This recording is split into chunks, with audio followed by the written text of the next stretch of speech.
en la palabra, a través de la cual todo nuestro ser será vivificado, ¿sí?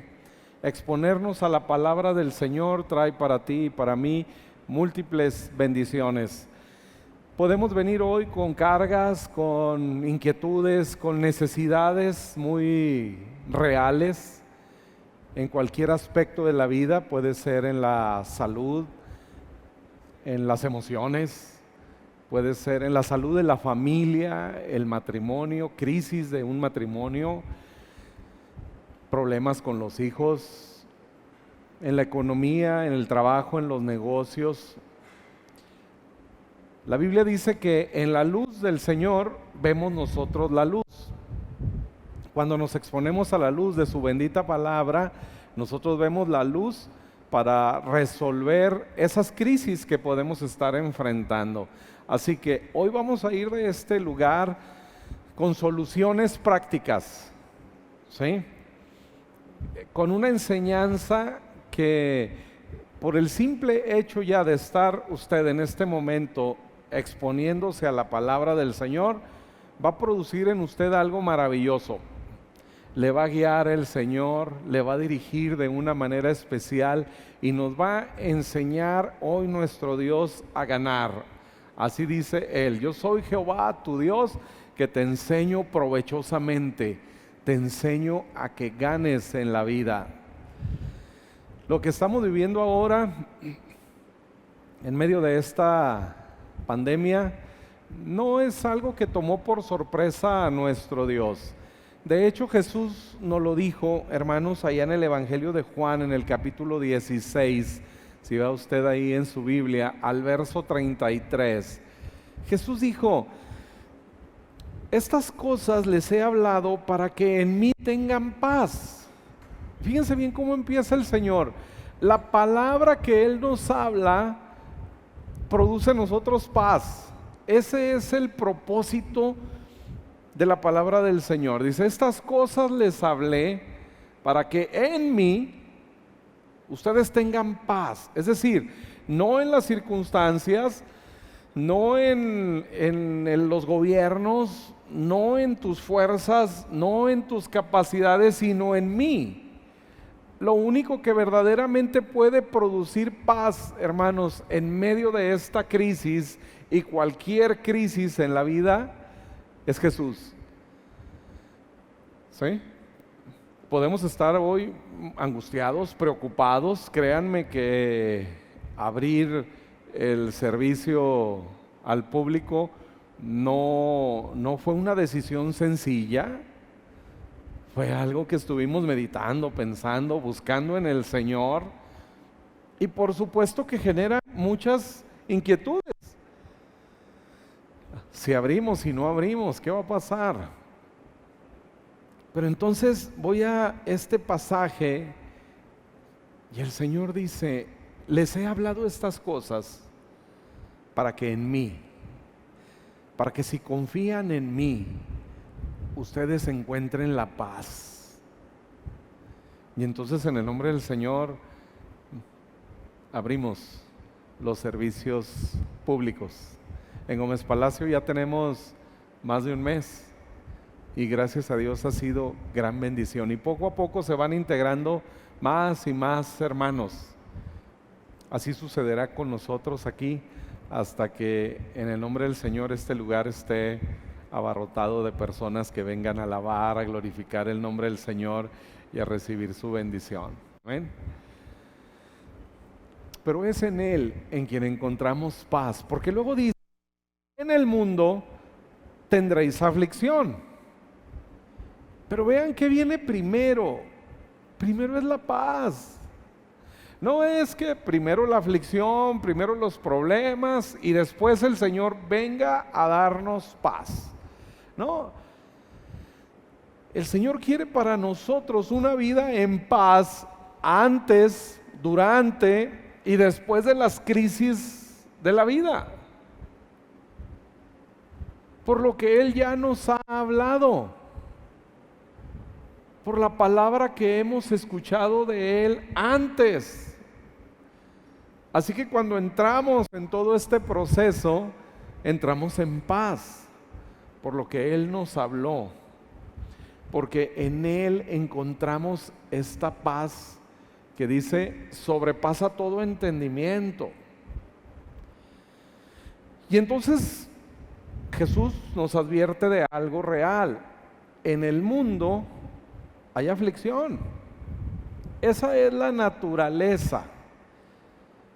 Desde Adán y Eva, el Señor había preparado para ellos una vida gloriosa, sin problemas, sin enfermedades, sin virus, sin conflicto, plena.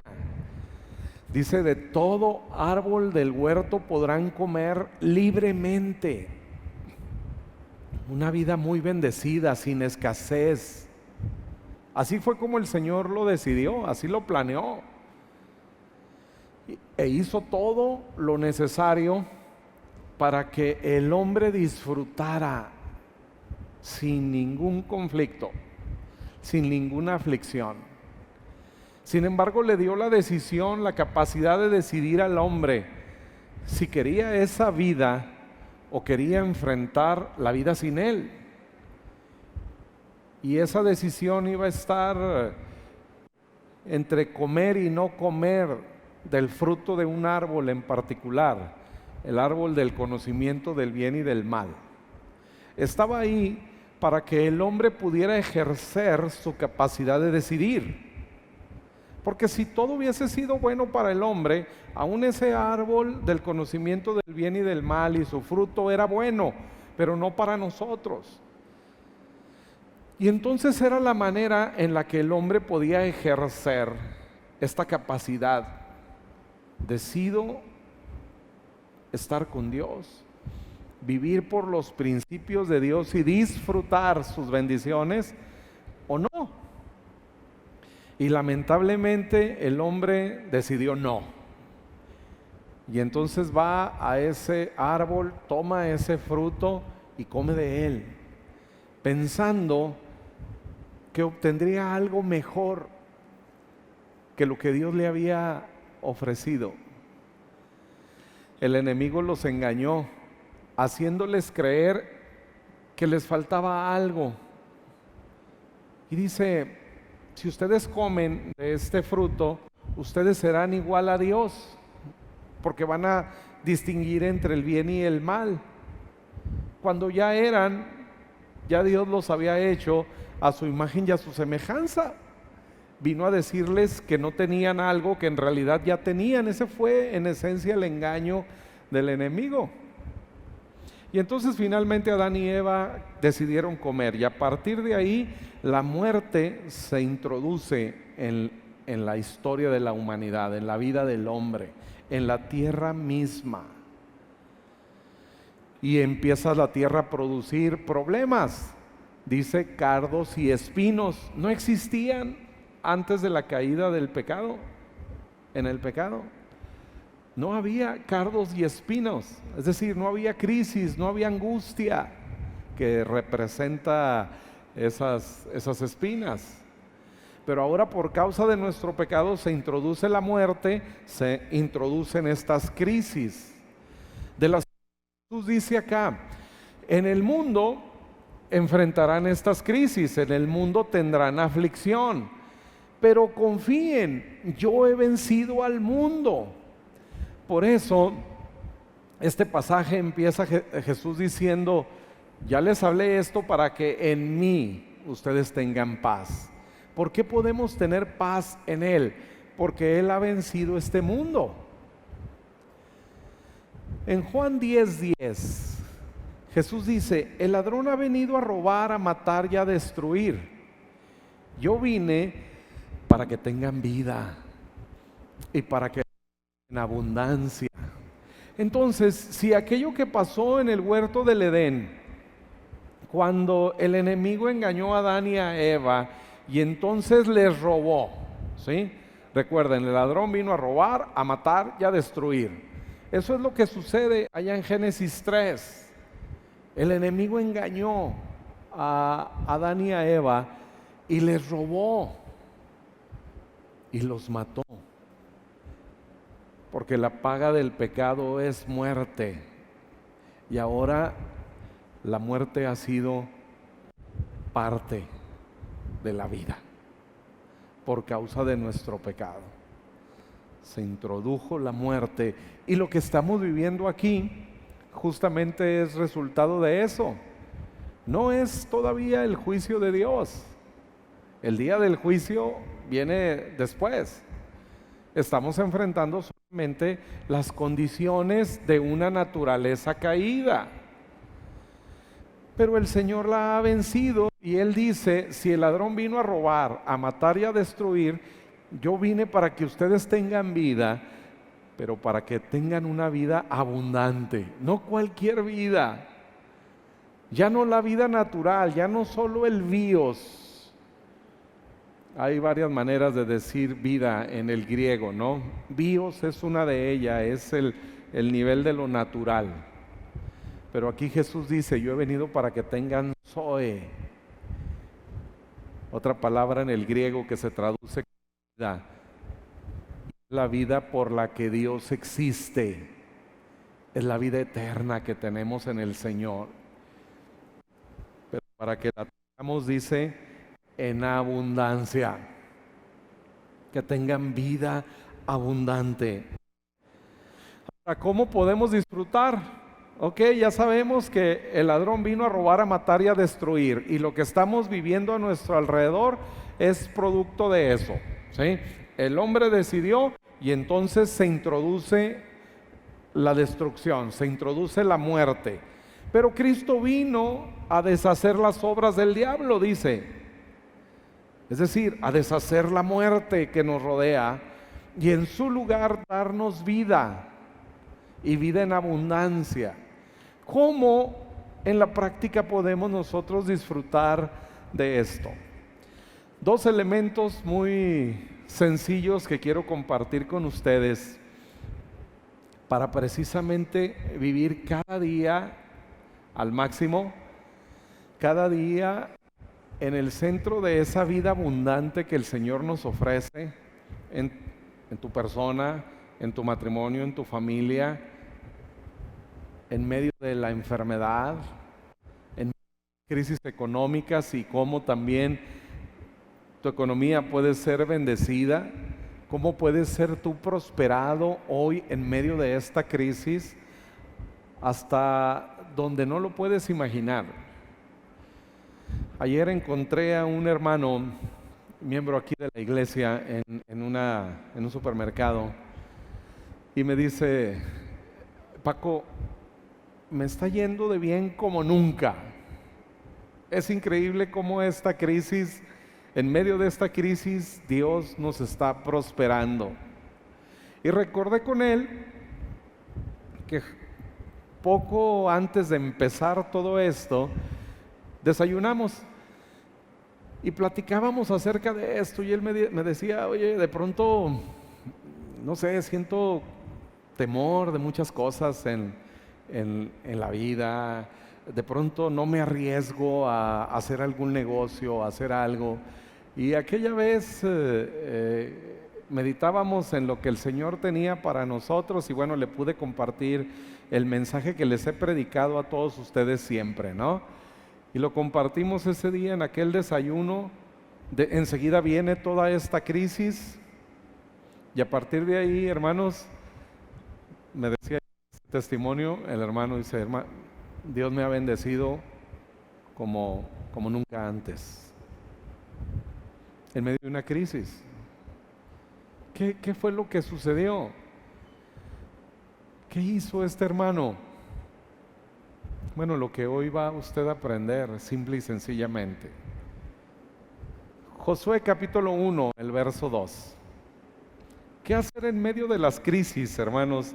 Y con esto les estoy diciendo qué hacer en la vida diaria, porque si ya sabemos que el mundo tiene aflicción, la vida en el mundo es una crisis constante. Dicen por ahí que hay tres tipos de personas, ¿no? O tres condiciones de las personas. Los que están en una crisis, los que van saliendo de una crisis y los que van a entrar a una crisis. La realidad es que el mundo así es. El trabajo, los negocios, la familia, la economía, la salud, es así. Pero el Señor nos da la solución para antes, durante y después de las crisis. Amén. Vean, dice aquí, mi siervo Moisés ha muerto. Esto es un problema. El líder que los sacó de Egipto y que los llevó 40 años por el desierto, aquel que Dios usó para traer todas las plagas en Egipto, aquel que con su vara la extendió y el mar se partió en dos, aquel que oraba a Dios, oye, tienen hambre, y descendía el maná, tienen sed, y Moisés iba, oraba a Dios y brotaba agua de la peña. Oye, ya se cansaron del maná, quieren carne. Y todo iban con Moisés. Cualquier necesidad que tuviera el pueblo, Moisés la resolvía delante de la presencia del Señor. ¿Se imagina usted la dependencia del pueblo de Israel de ese liderazgo? De ese su líder, Moisés. Ahora murió. Yo me imagino que estaban aquellos y ahora ¿qué hacemos? Se murió Moisés, aquel con el que nosotros corríamos, intercedía con Dios y luego Dios nos bendecía de inmediato. Dios resolvía las crisis de inmediato por la petición de Moisés. Ahora ¿cómo le vamos a hacer? El pueblo de Israel está en una crisis, y si usted lee el último capítulo de Deuteronomio, el libro previo, se va a dar cuenta que dice que el pueblo lloró a Moisés 30 días, que era el tiempo de duelo en el pueblo de Israel en este contexto histórico, 30 días. Pero ahora el Señor viene con Josué y le dice esto: mi siervo Moisés ha muerto, levántate y pasa este Jordán, tú y todo este pueblo. Usted se imagina. Ahora, Josué no era un muchacho, ya había pasado los 40 años en el desierto, ¿sí? Era compañero de Caleb. Caleb para este momento tiene 85 años, ¿sí? Pero imagínense la responsabilidad ahora, ¿no? Y entonces el Señor le dice a Josué: esfuérzate y sé valiente. Ahora, esfuérzate y sé valiente no le está diciendo échale muchas ganas, como lamentablemente normalmente se predica este pasaje, ¿no? No, hermano, esfuérzate tú, sé valiente, enfrenta, pelea. No, el Señor no le está pidiendo eso. El Señor le pide que permanezca en fe, porque se necesita valor para permanecer en fe en medio de las más grandes crisis de la vida. Se necesita esfuerzo y valor para no salir corriendo a buscar en otro lugar lo que tenemos en Dios, para no cometer el mismo error que cometieron Adán y Eva, y poder nosotros permanecer en lo que la palabra del Señor ha dicho. Dice más adelante el verso 7: solamente esfuérzate y sé muy valiente para una sola cosa. Dice: para cuidar de hacer conforme a toda la ley de mi siervo Moisés. Él vivía en ese pacto, ¿no? Solamente esfuérzate y sé valiente para obedecer lo que el Señor ha dicho en su palabra. Dice: no te apartes de ella ni a diestra ni a siniestra, ¿sí? Porque entonces serás prosperado. El valor que el Señor pide de nosotros, el esfuerzo que el Señor pide de nosotros hoy, hermanos, es permanecer en su palabra. Lo demás será resultado.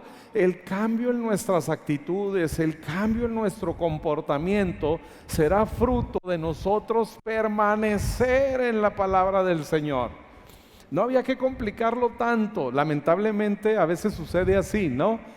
Esfuérzate, mira, comprométete con el Señor, di que ya no vas a hacer esto, di que vas a dejar esto, di que ahora vas a hacer lo otro. No, el Señor no está pidiendo eso. Nos han a veces enseñado a dirigir el esfuerzo y el valor a cosas sin sentido. Esfuérzate y sé valiente para una cosa, para permanecer en la palabra del Señor. Y entonces dice el verso 8, nunca se apartará de tu boca este libro de la ley, sino que de día y de noche meditarás en él. Fíjese bien, no dice de tu corazón, no dice de tu pensamiento, sino de tu boca. Nunca se apartará de tu boca este libro de la ley, sino que meditarás en él de día y de noche.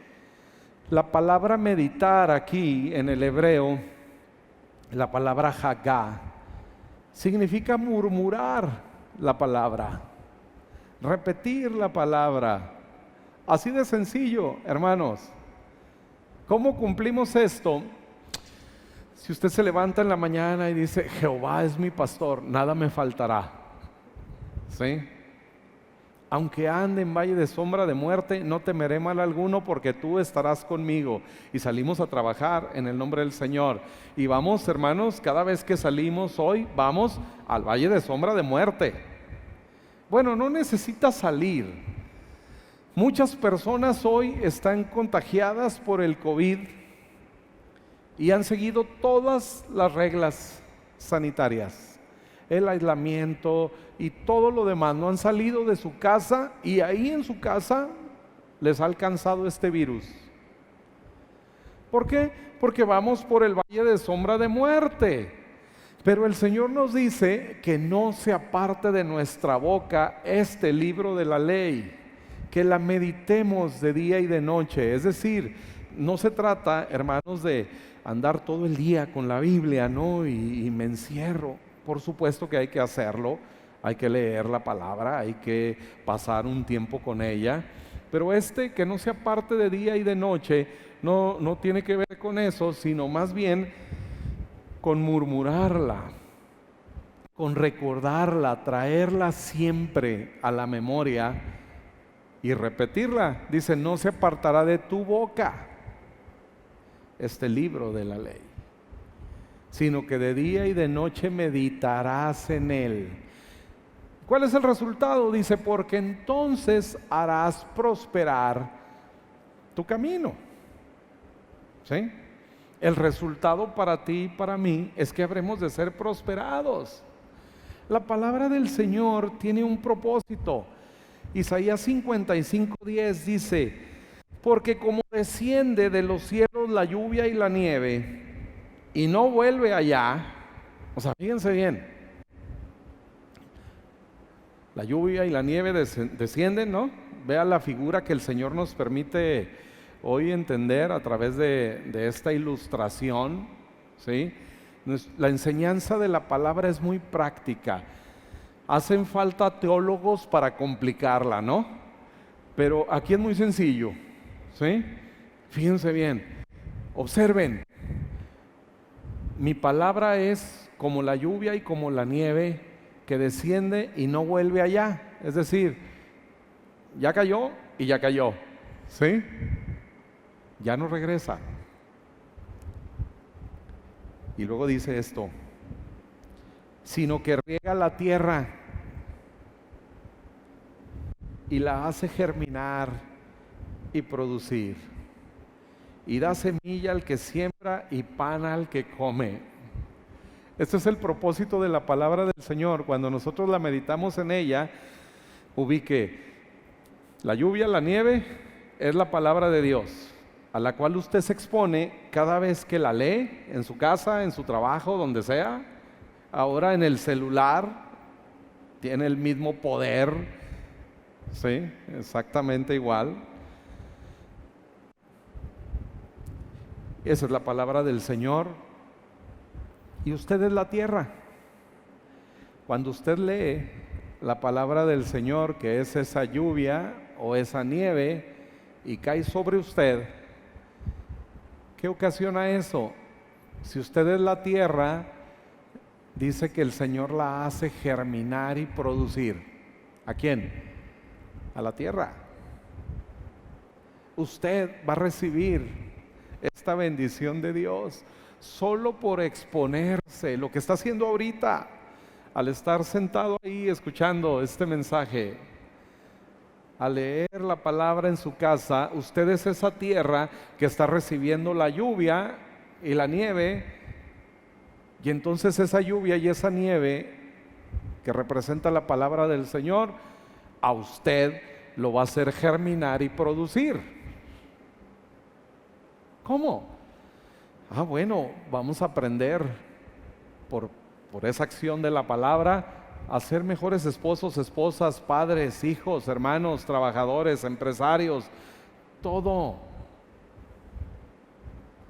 El Señor se va a manifestar en los ministerios que ejercemos cada uno de nosotros, en la alabanza, en las cuestiones técnicas, en la enseñanza, en la predicación. Esto es lo más práctico que puedes recibir. Cuando vas a cursos, a talleres, siempre salimos con una lista de cosas por hacer. ¿Cómo tener un mejor matrimonio? Pues si empiezan ahí, ¿verdad? No, pues que la comunicación y que no sé qué, y que vaya y llévele una flor o invítela a cenar. Y ese tipo de cosas que son buenas, hay que hacerlo, por supuesto que sí. Pero como son solo acciones, ¿sí? No funcionan si no permaneces en ellas. Pero la palabra del Señor de manera natural te hace producir, te hace germinar. En el verso 11 de Isaías 55 dice: así será mi palabra que sale de mi boca. No volverá a mí vacía, sino que hará lo que yo quiero y será prosperada para aquello que la envié. Entonces, si el Señor dice que Él llevó nuestras enfermedades y nuestras dolencias, es una palabra que ha salido de la boca del Señor, amén. Usted la recibe como esa tierra y la medita. Esa palabra le hace germinar y producir a usted. Y entonces dice el Señor que esa palabra no volverá a Él vacía, sino que cumplirá el propósito por el cual Él lo envió. ¿Cuál es? Sanarle, restaurarle, bendecirle. Y si el Señor dice que no faltará nunca nada, dice 2 Corintios 9, por ejemplo, ¿no? Dice que Dios ama al dador alegre, y entonces dice que Él nos hará abundar en bendición para que siempre tengamos en todas las cosas todo lo necesario y aún sobreabunde.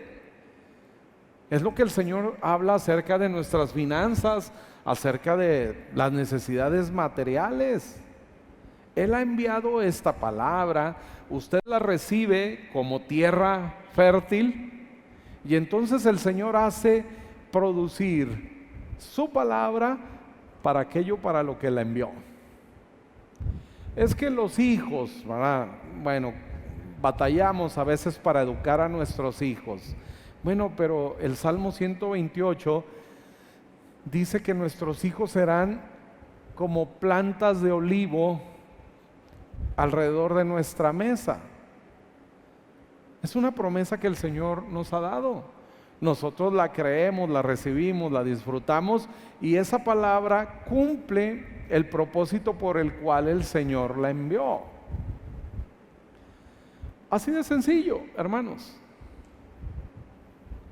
Deje que el Señor cumpla lo que Él dice en su palabra. Las promesas que Él ha dado, las envió para que produzcan en nosotros algo. Cada palabra del Señor, hermanos, tiene un propósito. No hay una sola palabra ociosa en la Biblia. Toda tiene un propósito para nosotros. Así que aprenda a meditar. Salmo 91 dice que ninguna plaga tocará nuestra morada, nuestra casa. Medite esa palabra. Que el Señor nos guarda, nos protege de todo mal. El segundo elemento, una vez que usted ha entendido esto de meditar, de recibir la palabra, de esforzarse y ser valiente para permanecer en ella, a pesar de lo que las noticias digan, que viene el rebrote y no sé qué más cosas, ¿verdad? Y luego ahora se va a complicar con el tema de la influenza, ¿no? Y hay otra palabra rara ahí que no recuerdo ahorita, que es como que la mezcla de dos pandemias, ¿no? Imagínense. ¿A qué le vas a hacer caso hoy? Si Jesús habló estas cosas para que en Él tengamos paz. El segundo elemento pues es la fidelidad de Dios. Pablo dice en la primera carta a los Corintios, en el capítulo 10, por allá del verso 13, no nos ha venido una tentación que no sea humana, es decir, lo natural, las crisis que Jesús dijo habría en el mundo habría aflicción. Entonces aquí Pablo dice, no se extrañen, los problemas, las crisis que están enfrentando son humanas. Son parte de la naturaleza humana. No se asusten, no se extrañen, pero vean lo que dice. Pero fiel es Dios. Hay un pero, como dice, ¿no? Siempre hay un pero.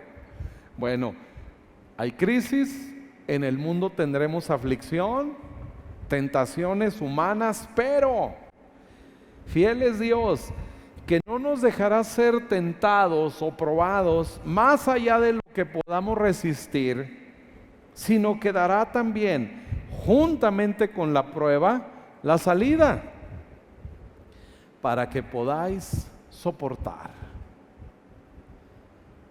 ¿Qué problema, hermanos?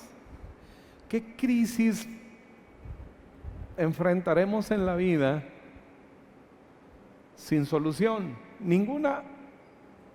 Porque fiel es Dios, que no nos dejará ser probados más de lo que podamos soportar, sino que nos dará juntamente con la tentación la salida para este COVID-19 y para lo que venga enseguida, porque evidentemente las cosas se van a poner aún peores en el mundo. Pero nosotros confiamos en la fidelidad del Señor. Una vez que hemos meditado la palabra, ¿qué le debemos agregar a eso? Paz, confianza. Dice Hebreos 4:1. Tenemos pues, no sea que permaneciendo aún la promesa de entrar en su reposo, alguno de ustedes parezca no haberla alcanzado, porque también a nosotros se nos ha anunciado la buena nueva como a ellos, pero no les aprovechó el oír la palabra por no ir acompañada de fe a los que la oyeron. ¿Se fijan? Cuando nosotros leemos y meditamos la palabra, necesitamos acompañarla de una cosa: fe. Fe. Es todo. ¿Pero fe en qué? No en la promesa, sino en la fidelidad de Dios. Él ha dado muchas promesas. ¿Cuántos de nosotros hemos hecho promesas a nuestros hijos, a la esposa? Te juro que ahora sí ya voy a cambiar, ¿verdad? Te lo juro por lo que más quiero, por mi madre, por mis hijos, por lo que sea, ¿verdad? Y fallamos. Hemos hecho muchas promesas a nosotros mismos. Ahora sí voy a dejar esto, ahora sí voy a cambiar esto, ahora sí aquello. Y hemos fallado. Pero no Dios. Porque Él es fiel. Así que cada vez que usted medite una promesa de Dios en su palabra, acompáñela de fe. Fe en que va a cumplir lo que Él ha dicho. Fe en su palabra. Dice Hebreos 11:11, por la fe también la misma Sara, siendo estéril, doblemente estéril, porque toda su vida de juventud fue estéril. Y ahora, dice, ya le había pasado la costumbre de las mujeres, es decir, físicamente ya no tenía posibilidades de tener un hijo, de quedar embarazada. Pero dice aquí, siendo estéril, recibió fuerza para concebir y dio a luz aún fuera del tiempo de la edad. Por una razón, ella recibió una promesa, ¿se acuerdan? Escuchó que el ángel del Señor le dijo a Abraham, conforme a el tiempo, tu esposa te va a dar un hijo.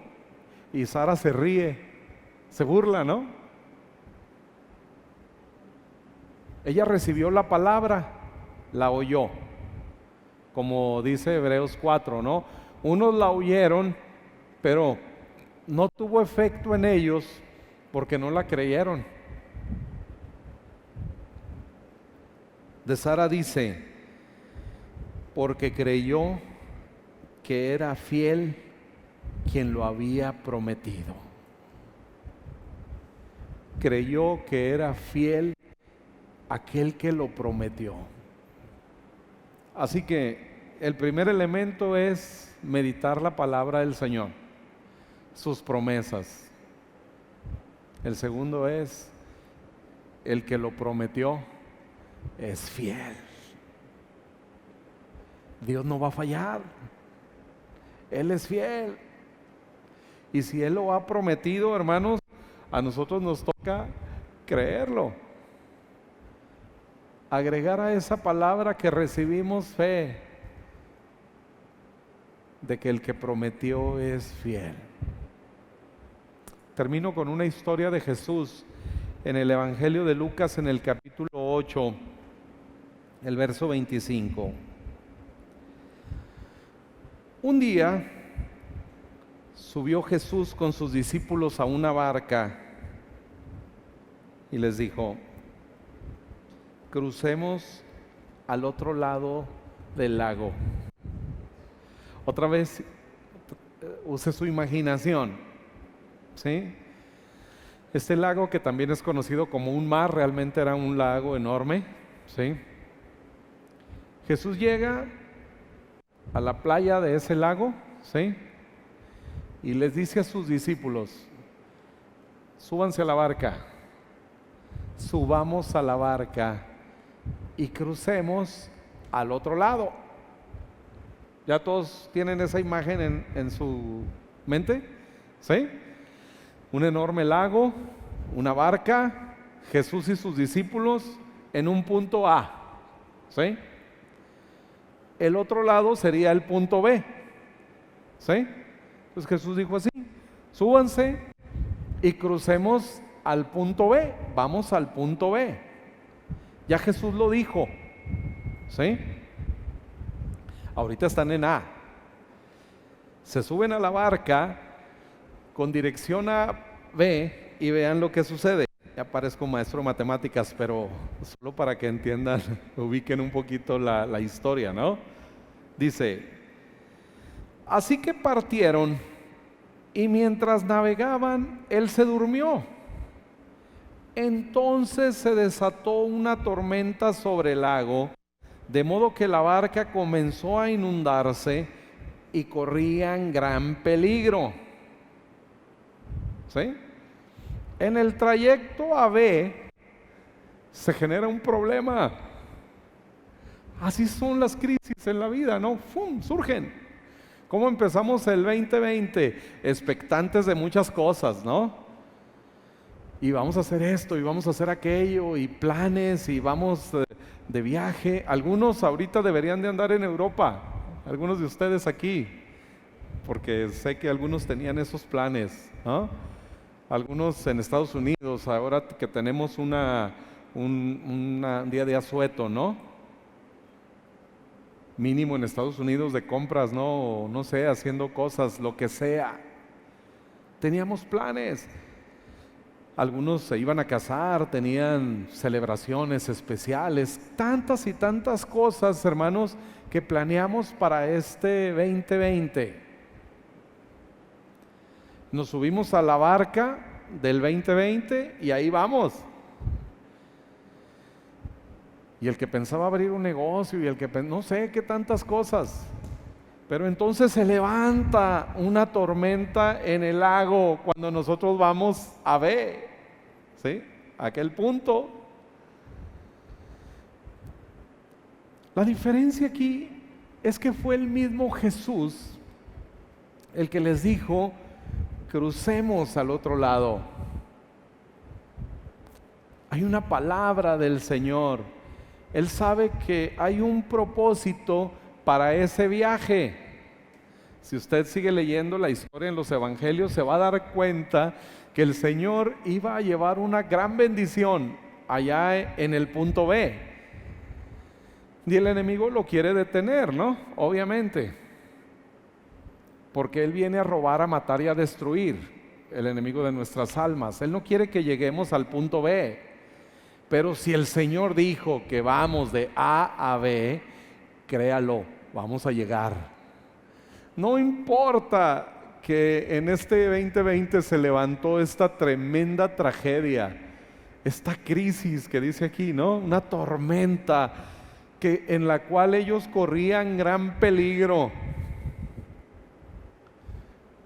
Cualquier semejanza con la realidad no es coincidencia, es la verdad. Pero el Señor nos ha hecho una promesa, hermanos, que habremos de llegar al punto B, porque allá hay bendición de Dios para cada uno de nosotros. Y no importa si el enemigo ahora las ha querido detener, ¿sí? Desempolve sus sueños de esos viajes, los matrimonios que están pendientes. Tengo ahí varias bodas acumuladas por celebrar, ¿no? Y otras cosas, de planes que teníamos ahora. Esta tormenta se levanta, los discípulos van a despertarlo, maestro, maestro, nos vamos a ahogar, nos vamos a contagiar, nos vamos a no sé qué tantas cosas, ¿no? Maestro, maestro, ya no aguanto esta crisis, más las que ya traía, más las que se fueron generando, porque ahora mi esposa y yo, mis hijos y tantas cosas.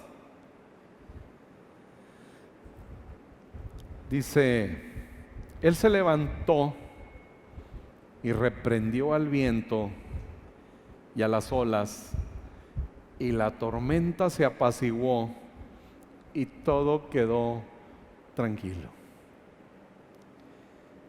Clamemos hoy a Dios, hermanos.